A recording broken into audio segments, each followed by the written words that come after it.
Hello and welcome to the Training Academy. I'm Xiaoling, and in this episode we'll be taking a look at 5 beginner tips that will help you survive in Rainbow Six Siege.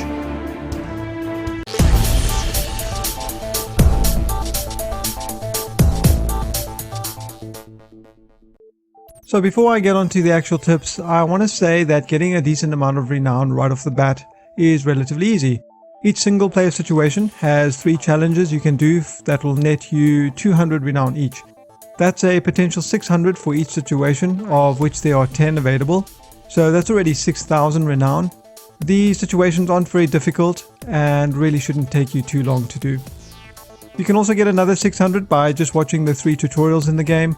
In fact, you don't even have to watch them, you just need to click on them and then skip the cutscene if you choose to do so.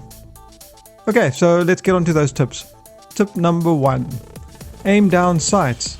By pressing or holding the right mouse button, depending on whether it's set to toggle or not, you will go into aim mode. This is the recommended mode to use when shooting. It's far more accurate and more reliable than firing from the hip. It may be tempting to fire from the hip, especially if you guys are coming from a run and gun shooter, but even with the laser sight attached to your weapon, this mode should only really be used as a last resort or when the enemy is relatively close to you. It lacks the precision you'll need to make those shots really count. The spread is significantly larger with hipfire in all 3 modes. All the guns have slightly different recoil patterns, but ADS is still the better option in all cases. If you have the ability to do so, you should always choose to aim down sights. If you don't like the default iron sights of your primary weapon, make sure to go ahead and purchase one of the other sight modifications for your weapon. You have a choice between reflex, holographic, red dot and 2.5 times zoom ACOG sights. Tip number 2. You can lean. Use it. By pressing Q or E respectively, you can lean to the left or the right. Leaning out from cover or leaning while clearing corners is usually the best way to advance. You will expose less of your body and therefore provide a smaller target for your enemy while trying to look into a room and get the info you need. If you're unsure or suspect there may be an ambush waiting, you can always drop a drone and scout the way ahead before advancing. Strafing out of cover without leaning is generally not such a good idea. Leaning will save your life more than once. Tip number 3. You can crouch by pressing C and prone by pressing Ctrl. Both of these are crucial. Combining these commands with the lean function is absolutely necessary. Not only are you a smaller target when using them, you also make a lot less noise when moving crouched and prone than when you do moving normally. Proning can save your life in an emergency. Dropping down may give you a valuable few seconds to get your bearings and return fire. However, turning and aiming while prone is a slow process. Don't expect to swing around and shoot an enemy who suddenly comes up behind you. One thing that you do need to be careful of is the clipping that can occur when you are prone or too close to a wall, in general in some cases. On occasion, your legs or other body parts may clip through the wall and give your position away, or worse, get you killed. Just keep this in mind. They have said they are aware of this issue and they are looking into fixing it. Tip number 4. Sprint and walk. You can press left shift to sprint or left alt to walk.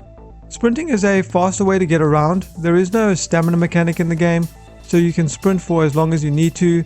It does, however, make a lot of noise and you will give your position away, but in an emergency it can save your life. Sometimes it's necessary to run away, reposition yourself quickly, or even run across a doorway, room or passage. On occasion, storming quickly into a room can also surprise your enemy and give you an advantage. Generally, it's not advisable to run just for the sake of running, especially in PvP. Walking is a way you can move around more quietly, obviously. It can be used both when standing and crouching. Crouch walking is super quiet. It goes without saying that walking is slower and may lead to getting you killed if you are taken by surprise, especially if your walk is set up as a toggle. Tip number 5. Cover and vaulting. There are 2 types of cover available in the game. Solid cover, like brick walls, concrete walls and certain objects in levels, and destructible cover like dry walls, wooden walls and some of the other objects. The destructible cover can be breached with breaching charges, shot through and peek holes made in them from which the enemy or yourself can shoot through or look through. You need to be aware of these walls and whether or not there are small holes in them that you did not make. Generally, if the hole is bigger than a bullet hole, it's possible that an enemy may be laying in wait, and you should probably be extra careful. Also be careful about using them as actual cover. You can easily be killed through them by a many number of things. If you want cover that will actually protect you, you should make sure it's indestructible solid cover. Learning where the different types of walls or objects are located in each level is a combination of experience and knowing the levels and what the walls look like. Finally, there is the spacebar. Pressing space allows you to vault over objects in the levels, through holes made in destructible walls, climbing into windows, and rappelling up and down buildings. So that's about it, and that concludes the 5 tips for beginners. The next video will be covering some basic PvP tips for the game. I hope you all the best of luck in the field, and remember to reload. If you have any questions or comments, you can leave them in the section below. If you enjoyed this video and want to see more, don't forget to like and subscribe. Otherwise, I've been Xiaoling. Until next time.